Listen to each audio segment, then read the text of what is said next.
Le Moyen-Orient est souvent présenté comme un bloc. Une seule région. Une seule crise. Un seul chaos. Mais c'est précisément comme cela qu'on se trompe. Car le Moyen-Orient n'est pas un conflit unique. Ce n'est pas non plus une seule guerre religieuse. Ce n'est pas simplement un face-à-face entre Israël et ses ennemis. Ni un duel figé entre sunnites et chiites.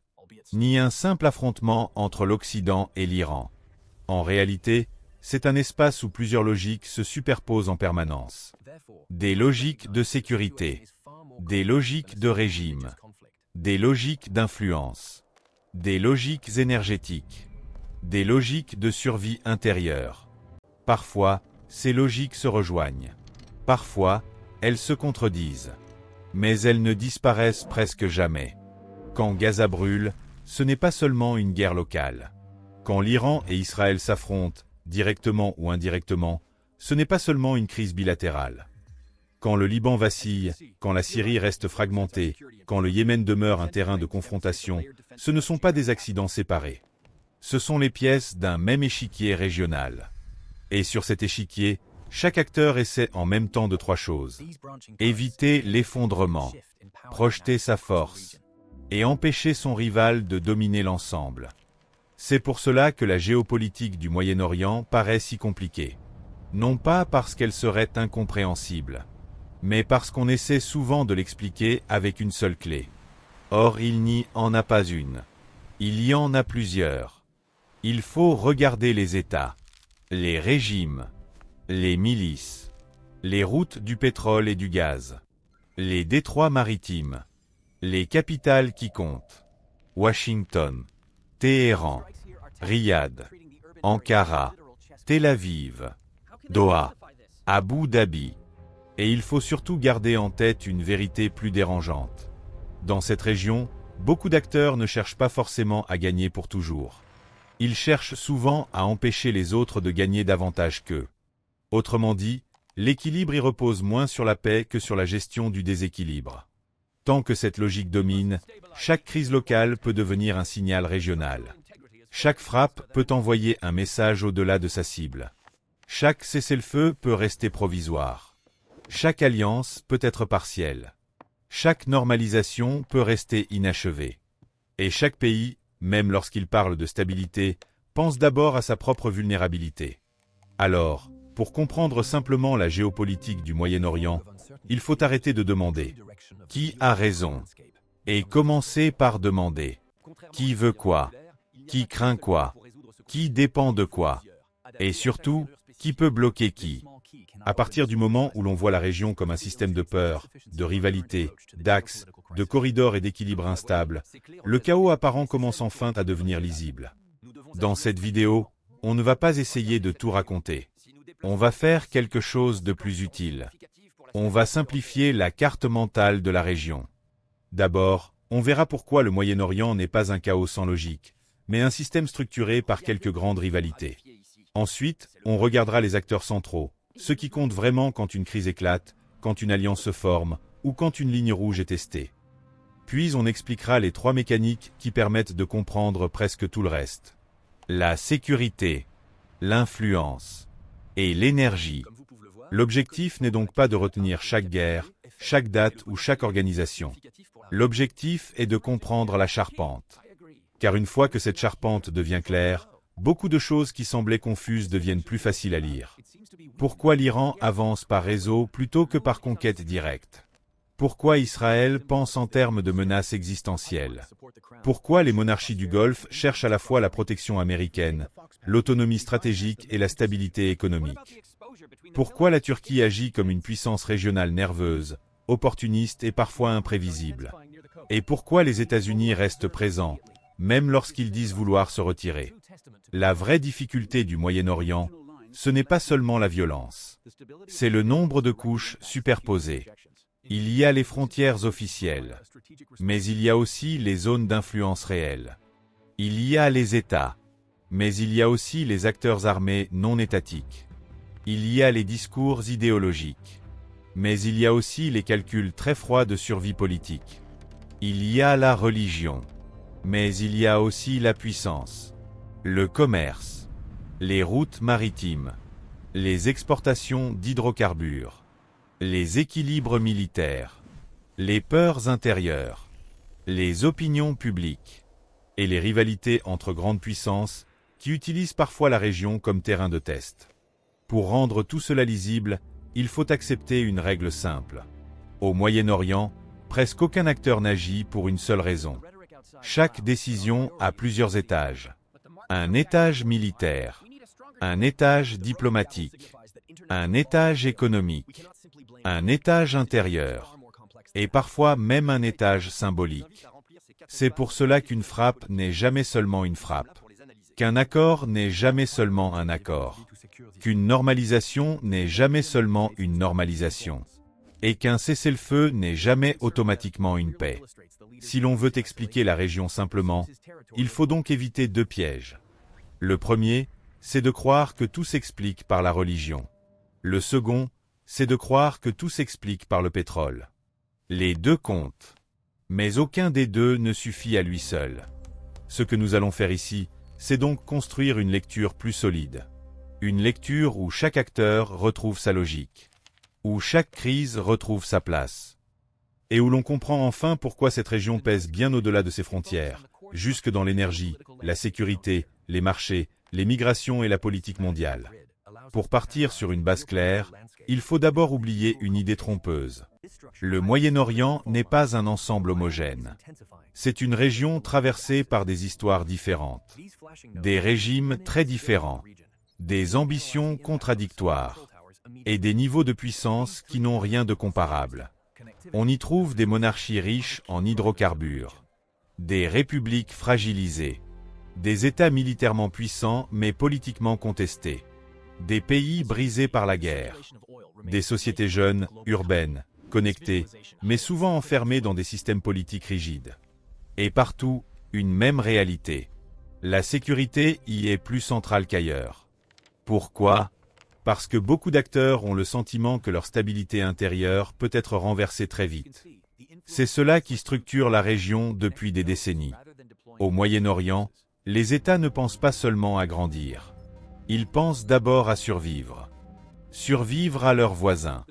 Survivre aux pressions extérieures. Survivre aux fractures internes. Et parfois, survivre à leur propre population quand le contrat politique s'use, que l'économie ralentit, ou que la légitimité du pouvoir devient plus fragile. Autrement dit, la politique étrangère y est souvent inséparable de la politique intérieure. Un régime qui se sent vulnérable à l'intérieur peut chercher de la profondeur stratégique à l'extérieur. Un pouvoir qui craint une contestation peut utiliser la menace régionale pour renforcer sa cohésion interne. Un État qui manque d'influence directe peut passer par des alliés, des réseaux, des financements, des milices ou des partenaires intermédiaires. C'est pour cela que les cartes officielles ne suffisent pas. Sur le papier, il y a des frontières. Dans la réalité, il y a aussi des zones grises, des corridors d'influence, des dépendances militaires, des rapports de force indirects. Ensuite, il faut comprendre que la région n'est pas seulement importante pour ceux qui y vivent. Elle compte pour le monde entier. Elle concentre des réserves énergétiques majeures. Elle commande, ou menace, des routes maritimes essentielles. Elle relie l'Asie, l'Europe et l'Afrique. Elle influence le commerce mondial, les prix de l'énergie, les équilibres sécuritaires et les stratégies des grandes puissances. Donc, même quand un conflit semble local, il ne l'est presque jamais complètement. Un incident dans le Golfe peut inquiéter les marchés. Une escalade autour d'Israël ou de l'Iran peut modifier les calculs américains, européens, russes ou chinois. Une crise au Yémen peut affecter la circulation maritime. Un effondrement au Liban ou en Syrie peut produire des effets régionaux durables. Et une normalisation diplomatique peut redessiner beaucoup plus qu'une simple relation bilatérale. Mais pour bien lire cette région, il faut aussi garder une autre idée en tête. Les alliances y sont rarement absolues. Très souvent, les acteurs coopèrent sur un sujet et s'opposent sur un autre. Ils se rapprochent sans se faire confiance totalement. Ils se parlent sans abandonner leurs lignes rouges. Ils achètent du temps. Ils testent des ouvertures. Ils se protègent parfois contre l'allié autant que contre l'adversaire. C'est une région où les équilibres sont mobiles. Cela veut dire qu'un pays peut être officiellement allié à une grande puissance et chercher en même temps plus d'autonomie. Qu'un autre peut dénoncer un rival tout en évitant soigneusement la guerre ouverte. Qu'un troisième peut afficher une idéologie forte tout en poursuivant, en réalité, des objectifs très pragmatiques. Voilà pourquoi les lectures trop morales ou trop simples échouent souvent. Le Moyen-Orient n'est pas un théâtre où s'affrontent les gentils et les méchants. C'est un système de concurrence permanente, où les acteurs mélangent peur, prestige, sécurité, influence, économie, mémoire historique et calcul de survie. Et si l'on garde cette base en tête, on comprend déjà beaucoup mieux la suite. Car ce qui compte vraiment, ce ne sont pas seulement les crises visibles. Ce sont les structures de rivalité qui les rendent possibles, répétitives, et parfois impossibles à refermer complètement. Alors, qu'est-ce qui se passe réellement au Moyen-Orient aujourd'hui? Au fond, il ne s'agit pas simplement d'une addition de guerre. Il s'agit de la réorganisation progressive d'un rapport de force régional devenu plus instable, plus fragmenté, et en même temps plus dangereux. Pendant longtemps, beaucoup de lecteurs regardaient la région avec une grille relativement simple. Les États-Unis étaient la puissance dominante. Israël était l'acteur militaire central. Les monarchies du Golfe étaient les piliers énergétiques et sécuritaires. Et face à eux, on trouvait des adversaires, des régimes hostiles, des mouvements armés, et toute une série de foyers de crise plus ou moins contenus. Cette grille n'a pas complètement disparu. Mais elle ne suffit plus. Pourquoi? Parce que plusieurs choses ont changé en même temps. D'abord, la domination américaine reste réelle. Mais elle paraît moins automatique. Washington reste l'acteur extérieur décisif. Sa puissance militaire, son réseau d'alliances, sa capacité de projection et son rôle diplomatique restent sans équivalent. Mais ses partenaires régionaux ont compris une chose. Les États-Unis sont encore là, sans vouloir payer indéfiniment le même prix politique, militaire et stratégique qu'autrefois. Autrement dit, la protection américaine n'a pas disparu. Mais la certitude psychologique qui l'accompagnait s'est affaiblie. Ensuite, l'Iran a poursuivi une stratégie patiente, indirecte et asymétrique. Téhéran sait qu'il ne peut pas dominer la région comme une superpuissance classique. Il avance donc autrement. Par réseau, par partenaires armés, par capacité de nuisance, par profondeur stratégique, par pression graduelle. L'objectif iranien n'est pas seulement de frapper, c'est de compliquer le calcul adverse, de rendre toute confrontation plus coûteuse, d'étendre son influence sans s'exposer en permanence à une guerre frontale totale. C'est cette logique qui explique en grande partie l'importance de ces relais dans plusieurs espaces régionaux. En parallèle, Israël raisonne de plus en plus dans une logique de préemption et d'encerclement. Du point de vue israélien, l'enjeu n'est pas seulement la guerre en cours ou la crise du moment. L'enjeu est d'empêcher qu'un ensemble de menaces dispersées finisse par former une architecture régionale cohérente contre lui. Donc Israël surveille les missiles, les frontières, les transferts d'armes, les milices alliées à l'Iran, les capacités de projection, les signes d'installation durable d'un front hostile à proximité. Cela crée une logique de tension quasi permanente. Car lorsqu'un acteur pense en termes de menaces existentielles, il accepte plus facilement l'idée d'agir avant que le danger ne devienne irréversible. De leur côté, les monarchies du Golfe ont elles aussi changé de posture. Elles restent très sensibles à la question iranienne. Elles restent dépendantes, à divers degrés, du parapluie sécuritaire américain. Mais elles veulent aussi réduire leur exposition, diversifier leurs partenaires, protéger leur trajectoire économique, attirer les capitaux, moderniser leur image, et éviter qu'une guerre régionale ouverte ne ruine leurs ambitions de transformation. C'est essentiel. Car pour elles, la puissance n'est plus seulement militaire. Elle est aussi logistique, financière, technologique, commerciale, touristique, diplomatique. Elles veulent peser dans la région sans être condamnées à brûler avec elle. Ajoutez à cela la Turquie. Ankara agit comme une puissance régionale autonome, nerveuse, parfois transactionnelle, parfois idéologique, souvent opportuniste. Elle ne lie pas la région comme Washington, ni comme Riyad, ni comme Téhéran. Elle poursuit ses propres intérêts de sécurité, d'influence et de positionnement stratégique, en naviguant entre compétition, négociation et démonstration de force. Donc, ce qui se passe réellement, Ce n'est pas une simple guerre de camps figés. C'est un système où plusieurs puissances régionales testent simultanément leur marge de manœuvre, tout en essayant d'éviter l'embrasement total. Et c'est là que se trouve le cœur du problème. Beaucoup d'acteurs veulent modifier l'équilibre. Très peu veulent assumer le coût absolu d'un effondrement général. Ils poussent, ils signalent, ils menacent, ils frappent parfois, mais ils cherchent aussi à contenir l'escalade une fois le message envoyé. Le Moyen-Orient actuel fonctionne donc souvent selon une logique paradoxale.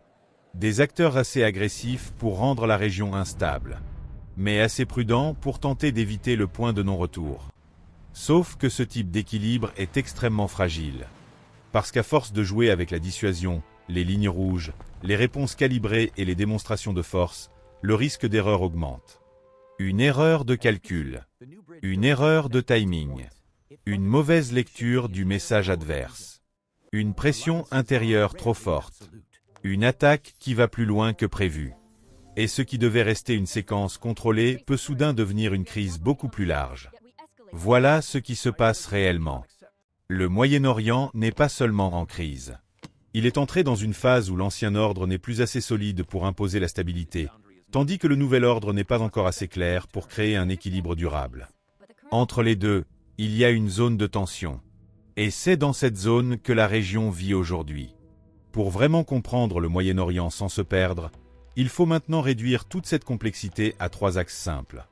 Le premier axe, c'est la sécurité. Dans cette région, presque tout commence par la peur. La peur d'être encerclé. La peur d'être frappé. La peur de voir un rival s'installer trop près. La peur d'un effondrement intérieur exploité par l'extérieur. La peur, aussi, de paraître faible. C'est pour cela que tant d'acteurs raisonnent en termes de profondeur stratégique. Ils ne veulent pas seulement protéger leur territoire. Ils veulent empêcher que la menace arrive jusqu'à eux dans de bonnes conditions. Israël, par exemple, lit souvent son environnement à partir de cette logique. Sa taille, sa mémoire historique, sa perception du danger, la proximité de certaines menaces et la possibilité d'être visé sur plusieurs fronts nourrissent une culture stratégique où l'anticipation compte énormément. L'idée centrale est simple. Ne pas laisser un rapport de force hostile se consolider jusqu'au point où il deviendrait beaucoup plus coûteux à casser.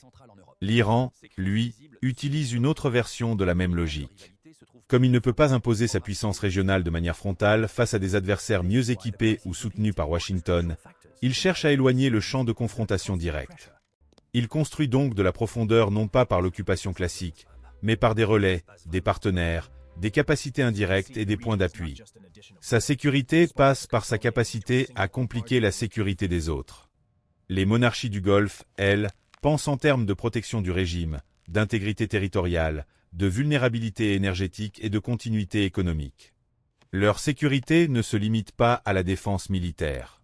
Elle inclut la protection des infrastructures, des exportations, des routes maritimes, des investisseurs, et plus largement de l'image de stabilité sur laquelle repose une partie de leur stratégie de puissance. Autrement dit, le premier axe dit ceci. Au Moyen-Orient, chaque acteur cherche moins à éliminer tout danger qu'à empêcher qu'un danger décisif n'arrive dans une position favorable. Le deuxième axe, c'est l'influence. Une fois que l'on comprend que la sécurité y est toujours incomplète, on comprend pourquoi l'influence devient si importante. Dans une région où il est difficile de tout contrôler directement, il est souvent plus efficace d'avoir des relais que des colonies, des partenaires que des dépendances formelles, des réseaux que des frontières fixes. L'influence peut prendre plusieurs formes. Diplomatique, financière, idéologique, médiatique, militaire, religieuse ou paramilitaire. C'est ici qu'il faut abandonner l'image d'un simple duel entre États parfaitement délimités. Le Moyen-Orient fonctionne aussi par couches d'influence, par capitales alliées, par groupes armés proches de tel ou tel camp, par financement, par soutien technologique, par médiation, par port, par couloir logistique, par chaîne de dépendance. L'influence sert à plusieurs choses. Elle permet de peser sans s'exposer totalement. Elle permet d'ouvrir des fronts indirects. Elle permet de négocier de plus haut. Elle permet de rendre son rival plus nerveux. Et surtout, Elle permet d'exister régionalement même lorsque la puissance brute ne suffit pas à dominer. C'est pour cela qu'un pays peut sembler faible dans certains domaines, et pourtant très puissant dans sa capacité de perturbation. Parce qu'au Moyen-Orient, influencer ne veut pas toujours dire gouverner. Souvent, cela veut dire empêcher, ralentir, compliquer, bloquer, menacer, ou rendre tout règlement plus dépendant de vous. Ce deuxième axe est essentiel, car il explique pourquoi tant de conflits durent. Lorsqu'un théâtre local devient un point d'appui dans une rivalité régionale plus vaste, il cesse d'être seulement local. Il devient un levier. Et tant qu'il reste un levier utile, il devient beaucoup plus difficile à refermer. Le troisième axe, c'est l'énergie. C'est ici que la géopolitique du Moyen-Orient dépasse immédiatement la région elle-même. Le pétrole et le gaz ne sont pas toute l'histoire, mais ils en restent une partie centrale. Pas seulement parce qu'ils apportent des revenus, pas seulement parce qu'ils financent des États, des armées ou des transformations économiques, mais parce qu'ils relient la région à l'ensemble du système mondial. L'énergie donne du poids. Elle donne des marges budgétaires. Elle donne de la valeur stratégique. Elle attire les grandes puissances. Elle rend certaines routes maritimes vitales. Elle transforme certains détroits, certains ports et certaines infrastructures en points névralgiques de l'économie globale. Cela signifie qu'au Moyen-Orient, la géopolitique ne se joue pas seulement sur terre. Elle se joue aussi dans les flux. Les flux de pétrole, les flux de gaz, les flux de marchandises, les flux d'assurance, les flux maritimes, les flux de capitaux. Et dès qu'un acteur peut menacer ces flux, même sans les arrêter totalement, il acquiert un pouvoir de nuisance qui dépasse sa taille réelle. C'est pour cela que la région continue de compter autant. Même dans un monde qui parle de transition énergétique, même dans un monde plus diversifié qu'avant, le Moyen-Orient reste un nœud de sécurité énergétique, de transport et de prix. Une crise locale peut donc rapidement devenir une question mondiale. Pas seulement à cause de la guerre elle-même, mais à cause de ce qu'elle menace de perturber. Et lorsque l'on rassemble ces trois axes, tout devient plus lisible. La sécurité explique pourquoi les acteurs réagissent si vite et pensent souvent en termes existentiels. L'influence explique pourquoi ils passent autant par des réseaux, des partenaires, des médiations et des relais indirects. L'énergie explique pourquoi le monde entier continue à regarder la région, même lorsqu'il prétend vouloir s'en détacher. Voilà la charpente réelle. Le Moyen-Orient n'est pas incompréhensible. Il fonctionne selon une mécanique claire. Des acteurs obsédés par leur sécurité, qui projettent leur influence pour ne pas subir celle des autres. Dans une région dont l'énergie et les corridors donnent à chaque crise une portée internationale. Et à partir de là, beaucoup de choses changent. On cesse de voir un chaos absolu. On commence à voir un système dur, nerveux, instable, mais lisible. À ce stade, une question devient inévitable. Pourquoi tout cela devrait-il compter pour la France, pour l'Europe, et pour quelqu'un qui ne vit ni à Tel Aviv, ni à Téhéran, ni à Riyad? La réponse est simple. Parce que la géopolitique du Moyen-Orient ne reste jamais entièrement au Moyen-Orient. Elle voyage.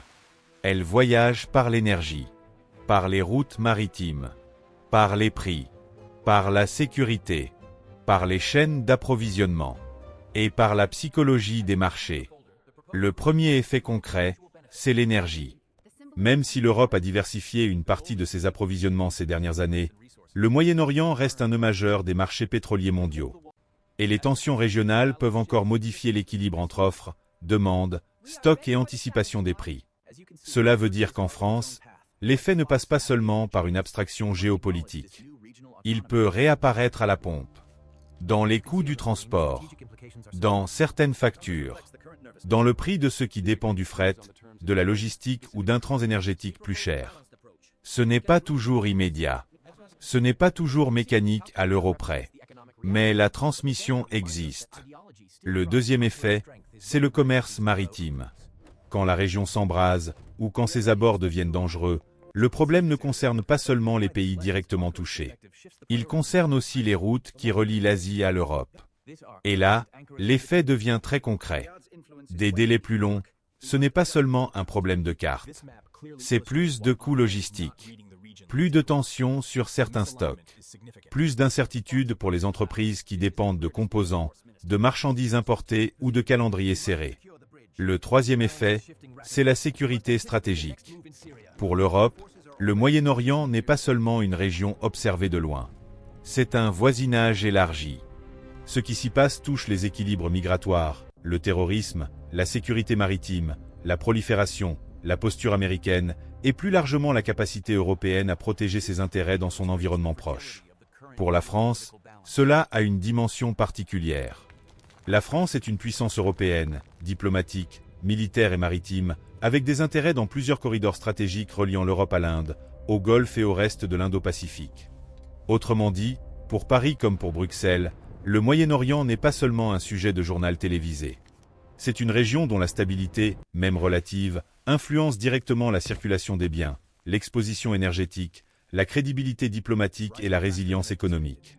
Et c'est là qu'il faut insister sur un point important. Les conséquences ne prennent pas toujours la forme d'une crise spectaculaire. Parfois, elles apparaissent de manière plus diffuse. Une inflation un peu plus collante. Un transport un peu plus cher. Des délais un peu plus longs. Des assureurs plus prudents. Des industriels plus nerveux.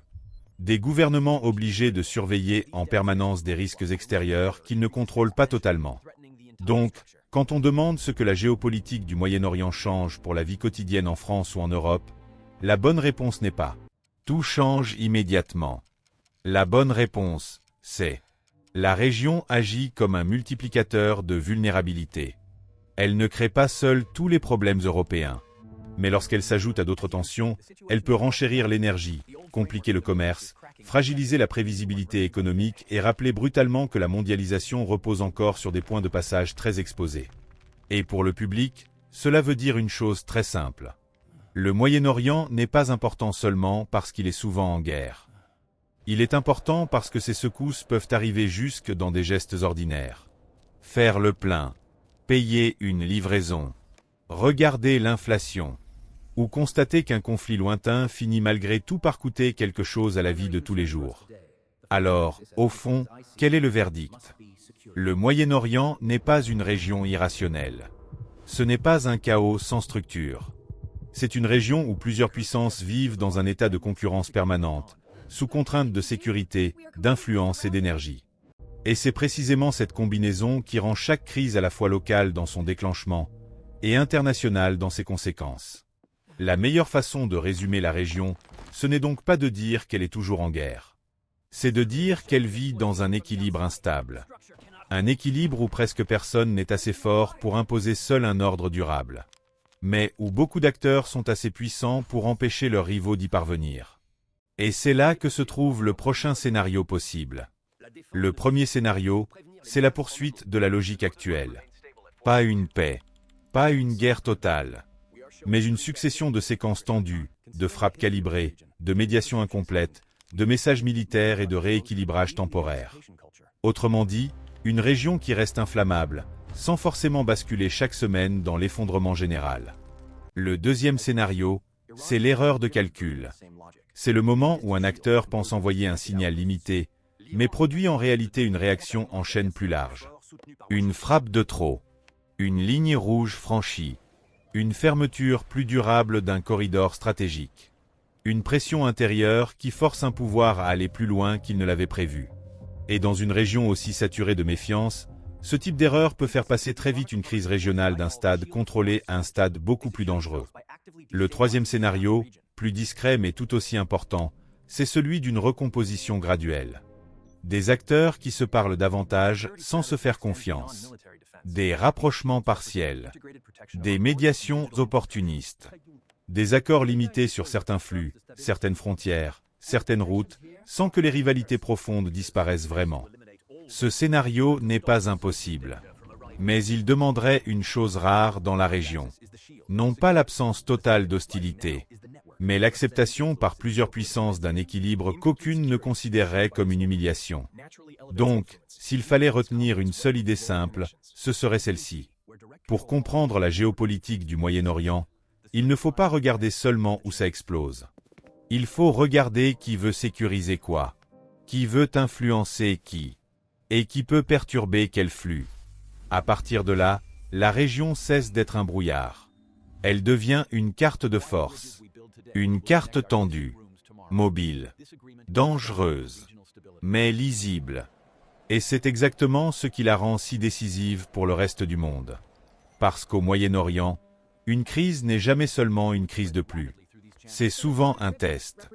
Un test pour les puissances régionales. Un test pour les grandes puissances. Un test pour les marchés. Un test pour les routes commerciales. Et au bout du compte, un test pour la solidité d'un ordre mondial qui dépend encore beaucoup plus de cette région qu'il ne veut l'admettre.